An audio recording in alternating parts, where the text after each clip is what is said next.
یہ کام ذرا تھوڑا سا مستقل مزاجی، حکمت عملی اور کچھ پرنسپل سینٹرڈ ٹریٹمنٹ مانگتا ہے۔ السلام علیکم، میرا نام سلمان احمد آوان ہے۔ آپ اس وقت یو آسک فار اٹ دیکھ رہے ہیں۔ یہ اپنی نوعیت کا واحد ایسا پروگرام ہے، منفرد ایسا پروگرام ہے کہ جو آپ روزانہ کی بنیاد پر دیکھا کرتے ہیں پاکستان کے 3 مختلف شہروں اور 4 مختلف سینٹر سے۔ کیا چیز اس کو منفرد بناتی ہے؟ وہ یہ کہ یہ ایڈکشن کی بیماری کے حوالے سے ہوتا ہے، یہ معاشرتی مسائل کے حوالے سے ہوتا ہے، مینٹل ہیلتھ کے چیلنجز کے حوالے سے ہوتا ہے۔ دنیا میں اس کے علاوہ کوئی دوسرا ایسا پروگرام نہیں ہے جو کہ روزانہ براہ راست نشر کیا جاتا ہو اور اس میں آڈینس کو بھی یہ موقع ملتا ہو کہ وہ اپنے سوالات، اپنے پیغامات کے ساتھ شامل ہو سکتے ہیں۔ کس طرح سے کبھی کمنٹ سیکشن میں، کبھی ان باکس میں، آپ یہ فیس بک پر دیکھتے ہیں، یوٹیوب پر دیکھتے ہیں، انسٹاگرام پر دیکھتے ہیں، اور آپ کا جو فیڈ بیک ہے وہ ریگولر اس پروگرام کا حصہ بنتا ہے۔ اور اکثر جو ہم ٹاپک سلیکٹ کرتے ہیں وہ بھی اس کی بنیاد پہ سلیکٹ کیا جاتا ہے کہ کس طرح کے مسائل ایڈریس ہوتے ہیں ہمارے جو کمنٹ سیکشن ہے وہاں پہ یا ان باکس میں۔ یہ جو پروگرام ہے آپ کبھی اسلام آباد سے، کبھی کراچی سے اور کبھی لاہور سے دیکھتے ہیں۔ ہفتے کا جو روز ہے وہ بڑا خاص ہوتا ہے کیونکہ آپ یہ پروگرام لاہور اسٹوڈیو سے دیکھ رہے ہوتے ہیں، براہ راست دیکھتے ہیں، اور ہمارے ساتھ ڈاکٹر صداقت علی موجود ہوا کرتے ہیں۔ آپ کے تعارف میں میں اکثر وہ کہتا ہوں کہ ایک جملہ ہی کافی ہے کہ یہ نصف صدی کا قصہ ہے، 2-4 برس کی بات نہیں۔ ولنگ ویز کو کام کرتے، ڈاکٹر صداقت علی کو اس فیلڈ میں کام کرتے کوئی 50 سال سے زائد کا عرصہ ہوا کہ آپ نے ایڈکشن کاؤنسلر کے طور پر پاکستان میں ایڈکشن کاؤنسلنگ کی فیلڈ میں اور جو سائیکیٹری کے چیلنجز ہیں اس کی فیلڈ میں آپ نے کام کیا، لاکھوں زندگیوں کو آپ نے بدلا۔ کوئی 12,000 کے قریب آپ کی ویڈیوز ہیں جو کہ سوشل میڈیا پہ موجود ہیں۔ پھر بے شمار ایسی کتابیں ہیں کہ جن سے لوگ استفادہ کرتے ہیں، جس میں ٹاپ آف دا لسٹ انمول ماں، انمول باپ، پھر انمول مینیجر، پھر اس طرح سے قصہ چہار درویش کے عرف میاں بیوی آپس میں لڑتے جھگڑتے کیوں ہیں۔ تو تقریباً ہماری جو ذاتی زندگی ہے اس کے ہر اسپیکٹ کے حوالے سے آپ کی ایسی کتابیں ہیں کہ جن کو لوگ پڑھتے ہیں اور ان سے اپنی لائف کو بہتر بناتے ہیں۔ ڈاکٹر صداقت علی، آپ کا بہت شکریہ جوائن کرنے کے لیے۔ ہمارے ساتھ میں شمائلہ بطول موجود ہوا کرتی ہیں۔ آپ ولنگ ویز میں بطور ڈائریکٹر اپنے فرائض سر انجام دیتی ہیں، کلینکل سائیکولوجسٹ ہیں، ولنگ ویز کی ٹیم کا ایک کلیدی حصہ ہیں۔ شمائلہ، آپ کا بہت شکریہ جوائن کرنے کے لیے۔ ہم ایک سیریز لے کر چل رہے ہیں کہ جس میں ڈسپلنز آف ایگزیکیوشن کے اوپر بات ہو رہی ہے۔ اس میں ہم مختصر یہ کہ 4 ڈسپلنز ہیں، ہم نے ایک کے اوپر علیحدہ علیحدہ پروگرام بھی کیے، اور آج کا جو پروگرام ہے وہ کچھ اس کو کمبائنڈ دیکھنا ہے۔ کچھ یہ دیکھنا ہے کہ یہ ساری باتیں تو اچھی ہیں لیکن ان کو پریکٹیکلٹی کے اندر لے کر آنا، کسی ادارے میں ان کا نفاذ جو ہے وہ کس طرح سے ہو سکتا ہے، پھر کیا چیلنجز آتے ہیں، پھر کس پیرائے کے اوپر چیزوں کو دیکھا جائے، وہ جو اسکور بورڈ کی بات ہوتی ہے وہ کیسے اس کو بنایا جاتا ہے۔ پھر یہ چیز کہ جب ہم بات کرتے ہیں کہ پہلا ڈسپلن ہے کہ کوئی وائلڈلی امپورٹنٹ گول ہو، تو یہ کیسے پتہ چلے، یعنی ادارے جو ہیں وہ تو بہت سارے مسائل کا شکار ہوتے ہیں، پھر کیسے پتہ چلے کہ یہ ایک ایسا بڑا مسئلہ ہے جو کہ اس وقت حل ہونے کے لیے اس کی ضرورت ہے۔ تو اس سب کے اوپر آج ہم نے بات کرنی ہے کہ کس طرح سے ڈسپلن آف ایگزیکیوشن کو کوئی ادارہ یوز کر کے اپنے ادارے کے سیٹ اپ کو اور اپنے جو اسٹرکچر ہے اس کو بہتر بنا سکتا ہے۔ ڈاکٹر صاحب، ہم نے بات کی، سب سے پہلے ایک پروگرام کیا جس میں ہم نے 4 ڈسپلنس کو ہلکا ہلکا ٹچ کیا۔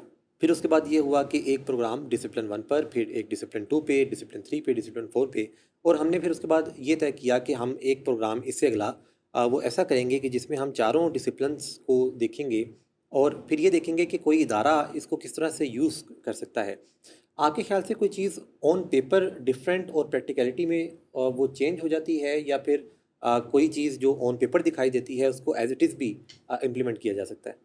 جو سب سے بڑی بات اس میں دنیا میں سمجھی جاتی ہے وہ ہے ایگزیکیوشن گیپ، کہ جب بھی نیا سال آتا ہے تو لوگ کچھ نہ کچھ نئے سال کے گولز بناتے ہیں، اور وزن کم کرنا ہے، یہ کرنا ہے، ایکسرسائز شروع کرنی ہے، جم میں داخلہ بھی لے لیتے ہیں، لیکن پھر جنوری ابھی گزرا نہیں ہوتا اور سب چیز جو ہے وہ مان پڑ چکی ہوتی ہے۔ اس طرح دفاتر میں، آرگنائزیشنز میں بھی ایسے ہی ہوتا ہے کہ سی ای او کچھ بتاتا ہے، سب بڑی تعریفیں کرتے ہیں، غلغلہ مچتا ہے، فضا میں کچھ ارتعاش ہوتا ہے، اور پھر چند دن کے بعد ایک بندہ پوچھ رہا ہوتا ہے are we still doing it? تو یہ چیزیں چلتے رہتی ہیں۔ اگر آپ دیکھیں تو نشے سے متاثرہ فیملی بھی اس سے مختلف نہیں ہے۔ جب پتہ چلتا ہے کہ کسی کا لوڈ ون نشے کی بیماری میں ہے تو وہ ایک دم سب بیٹھ کے سر جوڑ کے تو کوئی لائحہ عمل بناتے ہیں کہ اس کو نشے سے کیسے نجات دلانی ہے، اور بڑے زور شور سے ایک کام شروع ہوتا ہے، پھر چند دن کے بعد وہ ٹائیں فش وہ معاملہ جو ہے پھر فزل آؤٹ ہو جاتا ہے۔ تو پھر وقتاً فوقتاً جب گھر میں مشکلات ہوتی ہیں، تکلیفیں زیادہ ہوتی ہیں، تو فیملی والے پھر سر جوڑ کے بیٹھ جاتے ہیں اور پھر نئے نئے عہد و پیمان کیے جاتے ہیں، قسمیں، وعدے، پیار، وفا، یہ سارا چلتا رہتا ہے اور لگتا ہے کہ اب کی بار ہم کر کے چھوڑیں گے، اور اس کے کچھ عرصے کے بعد پھر بات آئی گئی ہو جاتی ہے، رات گئی بات گئی۔ اچھا، اس کے بعد جب باری آتی ہے کافی سالوں کے بعد کہ اہل خانہ سوچتے ہیں کہ ہو نہ ہو یہ کوئی بیماری ہے جس کا علاج ڈاکٹرز کو کرنا چاہیے، تو گھر میں تو جو زبیدہ آپا کے ٹوٹکے ہیں اس سے کام نہیں چل رہا، تو یہ کوئی بیماری ہے، تو وہ پھر ری ہیب میں جاتے ہیں۔ تو ری ہیب دنیا بھر میں ہزاروں ری ہیبز ہیں، اور ری ہیب ایک مشکل جگہ کا نام ہے۔ پچھلے 300 سال سے دنیا میں ری ہیبز ہیں، لیکن ابھی تک ری ہیب کے کام کو مشکل سمجھا جاتا ہے، اس لیے زیادہ تر ری ہیبز کی ہسٹری اونلی ریسنٹ ہوتی ہے۔ اس وقت دنیا میں 3-4 ری ہیب ایسے ہیں کہ جو 50 سال یا 50 سال سے زیادہ کا عرصہ ہو گیا ہے وہ کامیابی سے کام کر رہے ہیں۔ بلنگ بیز ماشاءاللہ ان میں سے ایک ہے۔ تو عام طور پر ری ہیب 6-7 سال میں یہ کام چھوڑ کے کچھ اور کرنے لگتے ہیں، وہ غائب ہو جاتا ہے معاملہ۔ تو اس کی وجہ یہ ہے کہ یہ کام ذرا تھوڑا سا مستقل مزاجی، حکمت عملی اور کچھ پرنسپل سینٹرڈ ٹریٹمنٹ مانگتا ہے۔ اب اس میں ری ہیبس جو ہیں وہ وقت کے ساتھ ساتھ میچور ہو رہے ہوتے ہیں، یعنی آپ کسی ری ہیب میں جا کے ایک نظر دیکھیں تو آپ کو اندازہ ہو جائے گا کہ اس ری ہیب کو کتنا عرصہ ہو گیا ہوگا اور یہاں میچورٹی لیول کیا ہوگا۔ تو یہ جو پروگرام ہے جسے ہم 4 ڈسپلنز آف ایگزیکیوشن کہتے ہیں، یعنی جو ایگزیکیوشن گیپ ہے، یہ جو کال و فیل میں بیچ میں فاصلہ ہے، جسے ہم کبھی کبھی واک یور ٹاک بھی کہتے ہیں کہ جو کہو وہ کر کے دکھاؤ، یہ دنیا میں بڑا مشکل کام سمجھا جاتا ہے۔ اب یہ جو 4 ڈسپلنز ہیں یا 4 اہم ستون ہیں جن پہ کام کرنا ہوتا ہے، تو یہ پھر وہ کہتے ہیں نا کہ امید بھر آتی ہے اور کامیابی آپ کے قدم چومتی ہے۔ اور یہ چاروں ڈسپلنز ہیں جن کو ہم پچھلے کچھ پروگراموں میں ڈسکرائب کرتے رہے، بیان کرتے رہے، جن میں سے ایک تو بہت اہم ڈسپلن ہے جسے ہم آخری اور حتمی اور سرکاری نتیجہ سمجھتے ہیں کہ مریض نشہ چھوڑ دے۔ اچھا، یہ ڈسپلن 1 نہیں ہے، یہ ڈسپلن 3 ہے۔ ڈسپلن 1 یہ ہے کہ جو وائلڈلی امپورٹنٹ گول ہوتا ہے کہ کوئی مریض جو ہے وہ اندھا دھند نشہ کر رہا ہے اور اس میں اس کی زندگی جو ہے وہ بہت غیر منظم ہو گئی ہے، اور وہ نشے کے سامنے بے بس نظر آ رہا ہے گھر والوں کو، اور وہ بیگ بارو اور سٹیل نشے کے لیے کچھ بھی کرنے کے لیے تیار ہو جاتا ہے، وہ اپنی جان بھی رسک پہ ڈالتا ہے، دوسروں کے لیے بھی مشکلات پیدا کرتا ہے۔ تو اسے ہی ہم کہتے ہیں جو وائلڈلی امپورٹنٹ گول، یعنی بے انتہا اہم ہدف ہے کہ اگر مریض کو علاج میں نہیں پہنچایا تو پھر باقی جو بھاگ دوڑ آپ کر رہے ہیں، باقی جو آپ دن رات اپنا نیند، چین اور آرام جو ہے وہ قربان کر رہے ہیں، تو وہ رائے گاں جائے گا۔ آپ نے پہلا جو وائلڈلی امپورٹنٹ گول ہے کسی مریض کی زندگی میں کہ اس کے نشے کا جو سلسلہ ہے اس کو روک دیا جائے تاکہ وہ ذرا ہوش سنبھالے۔ وائڈلی امپورٹنٹ گول جیسے جو ہم نے کہا نا الٹیمیٹ، جو کہ ڈسپلن 3 کی بات ہم نے کی کہ الٹیمیٹلی وہ نشہ چھوڑ کر اپنی ایک اچھی زندگی گزارے، یہ جو ایک گول ہے وہ فیملی لے کر آتی ہے، اور ٹریٹمنٹ سینٹر کا بھی الٹیمیٹلی یہی گول ہے۔ لیکن وائڈلی امپورٹنٹ گول یا نہایت اہم گول کے بغیر اس بڑے گول تک پہنچنا ناممکن ہو جاتا ہے، چونکہ وہ موقع کی مناسبت کے ساتھ وہ بدلتے رہتے ہیں، اور وہ اس کی راستے میں رکاوٹ بھی بن سکتے ہیں۔ وائلڈلی امپورٹنٹ گول جو ہیں وہ گرگٹ کی طرح رنگ بدل رہے ہوتے ہیں اس جرنی میں، اور یہ رکاوٹ بن سکتے ہیں۔ یعنی اگر ہم وائلڈلی امپورٹنٹ گولز کو نہیں سمجھ پاتے یا ان کا انتخاب صحیح سمجھ کے ساتھ نہیں کرتے، تو یہ جو ہمارا الٹیمیٹ لافٹی گول ہے، یعنی ریکوری یا کسی کو نشے سے نجات دلانا، بحالی میں رکھنا، اس کے راستے کی یہ رکاوٹیں ہیں، پھر ادھر ہی الجھے رہیں گے۔ اگر تو فیملی کے لیے پہلا جو گول ہے جسے ہم وائڈلی امپورٹنٹ گول کہتے ہیں وہ کیا ہوا؟ مریض کو علاج میں لے کے آنا، علاج میں لینا. لیکن جو ہی مریض علاج میں آ جاتا ہے تو پھر دوسرا ایک چیز گول ابھر کے ایک ہدف سامنے آ جاتا ہے کہ اہل خانہ کو یا فیملی کو پتہ ہو کہ ہم نے ٹریٹمنٹ میں کیا کچھ کرنا ہے، ہمارا کردار کیا ہے ٹریٹمنٹ میں ایز اے فیملی، تو ہمارا کیا کیا کچھ کرنا پڑے گا، کیا کیا پاپڑ بیلنے پڑیں گے. تو اس کو ہم کہتے ہیں کہ ٹیون ان ہونا. یعنی لے مین تھنکنگ جو ہے نشے کی بیماری کی اور علاج کی وہ صرف اتنی ہے کہ اگر آپ کی ول پاور ہو تو آپ نشہ چھوڑیں گے، جبکہ سائنٹیفک سوچ یہ ہے کہ ول پاور آپ کو علاج میں تو لے کے جا سکتی ہے، نشہ نہیں چھڑوا سکتی آپ سے. ول پاور تھک جاتی ہے اور ول پاور ایگزاسٹ ہو جاتی ہے. تو فیملی کو ٹیون ان ہونے کی ضرورت ہے، ان کو نظریہ بیماری سمجھنے کی ضرورت ہے کہ یہ خالی ایک ذہن کا یا مائنڈ کا معاملہ نہیں ہے، یہ برین کا معاملہ ہے.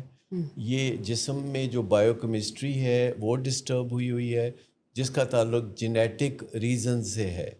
تو فیملی کو بہت ساری چیزیں سمجھنے کی ضرورت ہوتی ہے. مثلا فیملی جو ہے وہ ٹریڈیشنل تھنکنگ میں ہوتی ہے، فیملی انیبلنگ اور پرووکنگ کر رہی ہوتی ہے. یعنی کبھی مریض کو ہر روز کلین سلیٹ دینا، اس کی مشکلات کو حل کرتے رہنا، اس کو چھپاتے رہنا زمانے سے کہ کسی کو پتہ نہ چلے، اور اس کی خواہشیں اور اس کی تمنائیں پوری کرتے رہنا کہ مجھے گاڑی لے دیں، مجھے یہ کر دیں گے تو میں نشہ چھوڑ دوں گا. اور جب وہ ایسا نہیں کرتا تو پھر فیملی غصے میں برا بھلا کہنے پہ اتر آتی ہے. اس کو ہم پرووکنگ کہتے ہیں، یعنی اشتعال انگیزی کہتے ہیں. تو سہولت کاری کرتے رہنا کہ سدھر جائے گا، احساس کرے گا. جب وہ نہیں سدھرتا تو پھر اس کو اشتعال انگیزی کے ذریعے برا بھلا کہنا، جس سے کہ شیم پیدا ہوتی ہے. تو یہ ٹیون ان میں جو کہ داخلے کے فوراً بعد جو پہلا وائلڈلی امپورٹنٹ گول تھا وہ اب وائلڈلی امپورٹنٹ نہیں رہا. وہ ایسے جیسے سمندر کی لہریں اوپر نیچے آتی رہتی ہیں، تو وہ نیچے چلا گیا تو ایک چیز اور ابھر کے سامنے آ گئی کہ فیملی جو کہ اپنے گھر میں روزمرہ مریض کے ساتھ نپٹ رہی تھی جس طرح سے بھی ممکن ہوتا تھا ان کے دیسی طریقوں سے، ٹوٹکوں سے، تو اب مریض جو ہے وہ پہلے ہسپتال سے دوسرے ہسپتال میں چلا گیا. یعنی پہلے گھر ہسپتال تھا تو اب وہ جو ہے وہ ری ہیب میں آ گیا ہے مریض. اور فیملی اس نئی سچویشن کو کوپ کرنے میں بھی مشکلات محسوس کرتی ہے کہ لوگوں کو کیا بتائیں کہ مریض کہاں ہے، مریض کے بغیر گھر میں اس کی جدائی کو کیسے فیس کریں. آدھی رات کو جو بار بار اٹھ کے اس کو دیکھتے تھے تو اب وہ اپنے بستر پہ نظر نہیں آتا، تو فیملی کو بڑی کوفت ہوتی ہے. تو ٹیون ان میں بہت ساری چیزیں ہوتی ہیں جو مطلب فیملی کو جاننے کی ضرورت یعنی ہوتی ہے. وہ جو وائڈلی امپورٹنٹ گول ہے اب وہ علاج میں تو لے آئے، اب اس کے بعد یہ ٹریٹمنٹ سینٹر کا بھی وائڈلی امپورٹنٹ گول ہوگا کہ فیملی کو ٹیون ان کر دیں. یہ ان کی ذمہ داری بھی ہے، کیونکہ یہاں پہ وہ جیسے بھی ہم نے یہ بات کی نا کہ ان ڈسپلنس کو ایگزیکیوٹ کرنے میں کچھ دشواریاں ہوتی ہیں. تو ایک یہ بھی ہے کہ جب ہم فیملی کو صحیح ٹائم پہ، یعنی اگر ٹیون ان کا ٹائم ہے اور وہ اس وقت کی ضرورت ہے، اور وہ ان کو ایجوکیٹ کرنے کی بجائے، ان کو نظریہ بیماری سمجھانے کی بجائے ان کو اس تکلیف سے نکالنا، بیکاز فیملی جب یہ مشکل فیصلہ لے لیتی ہے تو اس کے بعد ان کو بہت سارے وہم وسوسے ہوتے ہیں. تو ان کے ذہن میں یہ بھی آتا ہے کہ ہم نے فیصلہ ٹھیک کیا، کہیں ہم نے زیادتی تو نہیں کر دی. اس انڈیسائسونیس سے نکالنا، اور اگر یہ والا سٹیپ نہیں کیا اور جو معالج ہے وہ الجھ گیا فیملی کے ان سوالوں پہ، آج اس نے کھانا ٹھیک کھایا ہے، اس کو نیند ٹھیک آئی ہے، غصہ تو نہیں کرتا، یہ تو نہیں، اور ماہر نفسیات یا ڈاکٹر جو بھی فیملی کو ڈیل کر رہا ہے وہ فیملی کی تسلی کرانے کو امپورٹنٹ گول سمجھ رہا ہے، تو یہاں پر اگلے ٹریٹمنٹ کی پوری جو سٹرکچر ہے وہ خراب یہاں ہو جائے جو گی. پہلا معیار ہے، اگر آپ فیملی کو ایجوکیٹ کرنا چاہتے ہیں، ٹیون ان کرنا چاہتے ہیں، تو آپ نے ان کو روز بلانا ہے مریض کے داخل ہونے کے بعد. عام طور پر ری ہیبز جو ہیں وہ مہینے بعد یا 40 دن بعد پہلی ملاقات کراتے ہیں، جس سے کہ فیملی کو بڑی کوفت ہوتی ہے. اور بہت سارے مریض اسی وجہ سے علاج سے محروم رہ جاتے ہیں کہ ان کی فیملی اس طرح کا بلائنڈ ٹرسٹ کرنے کے لیے آمادہ نہیں ہوتی تو ویلنگ ویز میں ہمیشہ مریض کے داخلے کے اگلے دن ہی فیملی کو ملایا جاتا ہے مریض سے، جس کو ہم ٹچ اینڈ گو میٹنگ کہتے ہیں. بریف میٹنگ ہوتی ہے جس میں مریض ٹھیک ٹھاک اچھی حالت میں ان کو نظر آتا ہے اور وہ اس کو ہیلو کر کے تھوڑی سی باتیں کر کے 2-4 منٹ تو وہ چلے جاتے ہیں. اور اس سے پہلے اور اس سے بعد فیملی کو ٹیون ان سیشن میں جانے کا موقع ملتا ہے، جہاں ان کو سیکھنے کا موقع ملتا ہے کہ کسی مریض کو جب نشے کی بیماری ہوتی ہے تو ول پاور اس میں کوئی خاص کردار ادا نہیں کرتی، بلکہ بے شمار امور ہیں، ملٹی ڈسپلنری اپروچ ہے جس سے کہ وہ کمفرٹیبلی نشہ چھوڑنے کے قابل ہوتا ہے. تو یہ جو ٹیون ان ہے جس میں ہم فیملی کو اگلے مرحلوں کے بارے میں پریویو دیتے ہیں، اور یہ 14 دن کا پروسیس ہے جس میں ہم فیملی کو 12 ملاقاتیں کراتے ہیں، اور اس میں ہر ملاقات کے ٹائم پہ مریض کا اور فیملی کا انٹریکشن جو ہے ماہرین غور سے دیکھتے ہیں، پھر اس کی روشنی میں وہ فیملی کو گائیڈنس دیتے ہیں. جب ہمارے پاس کوئی فیملی آتی ہے تو ان کا بھی تو نظریات کے مطابق، یعنی ان پچھلے پیراڈائمس کے مطابق کوئی وائلڈلی امپورٹنٹ گول ہوتا ہوگا. جیسے کسی کو شاید تسلی ریکوائرڈ ہو، اور کسی کی فیملی یہ سوچتی ہو کہ یہ جو والد صاحب ہیں اگر ان کو تسلی آ جائے تو گھر کا ماحول ٹھیک ہو جائے. تو کیا ہمارا کام دوسروں کے نظریات کو اس طرح سے چینج کرنا ہے کہ ان کے وائلڈلی امپورٹنٹ گولز جو ہیں وہ بھی تھیراپیوٹک ہو جائیں؟ ایکچولی فیملی کا تو ایک ہی گول ہوتا ہے، حتمی نتیجہ کہ نشہ چھوڑ دے، اور فیملی کو اس سے غرض ہوتی ہے، ان کو آم کھانے سے غرض ہوتی ہے، پیڑ گننے سے غرض نہیں ہوتی. وہ چاہتے ہیں کہ جی یہ ہے ہمارا بچہ جو کہ ہیروئن پیتا ہے یا کوکین یا الکوہل، آپ اس کی یہ چھڑوا دیں. بیچ کے جو سارے مراحل ہیں یہ ایسے ہی ہے. تھوڑا سا عجیب لگتا ہے یہ بات کہ یہ ایسے ہی ہے جیسے کوئی کسی 4 سال کے بچے کو اسکول میں لے کے جائیں اور کہیں کہ لو جناب یہ بچے کو ڈاکٹر بنا دے. تو یہ تھوڑی سی بات تو ہوگی کہ ڈاکٹر بنا دیں، لیکن اگلے دن جب والدین جائیں گے اسکول بچے کو لینے یا چھوڑنے اور ٹیچر سے ملاقات ہوگی تو روز روز ڈاکٹر بننے کی بات پرائمری جماعتوں میں نہیں کی جائے گی، نہ ہائی اسکول میں کی جائے گی. ان مراحل کو سمجھا جائے گا کہ جہاں جا کے ڈاکٹر بننے کے آثار نظر آئیں گے. تو نشے کی بیماری بھی ایسے ہی ہے، دیکھنے میں وہ بالغ اور قداور لگتا ہے، لیکن ہم سمجھتے ہیں کہ اس کو اسی طرح گرومنگ کی ضرورت ہوتی ہے جیسے ایک چھوٹے بچے کو آپ اسکول، کالج یا یونیورسٹی بھیجتے ہیں اور پھر نتائج کی توقع رکھتے ہیں.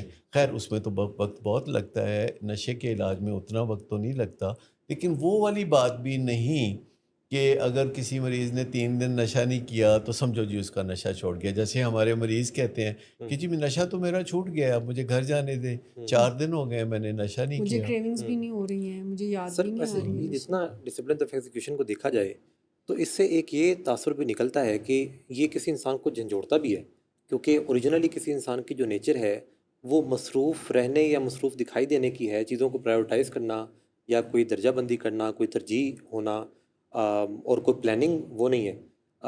لوگ ایسے نظر آنا چاہتے ہیں کہ ہم بزی لگیں، لیکن اس کا نتیجہ نکلے یا نہ نکلے یہ کوئی انسان اس کے بارے میں نہیں سوچتا. اسی طرح کوئی انسان جو ہے وہ کام کرتے رہنا چاہتا ہے، لیکن اس کو ماپنا تولنا، کوئی اسکور بورڈ یا کوئی اس طرح کی چیز، اس کی طرف اس کا دھیان نہیں ہوتا.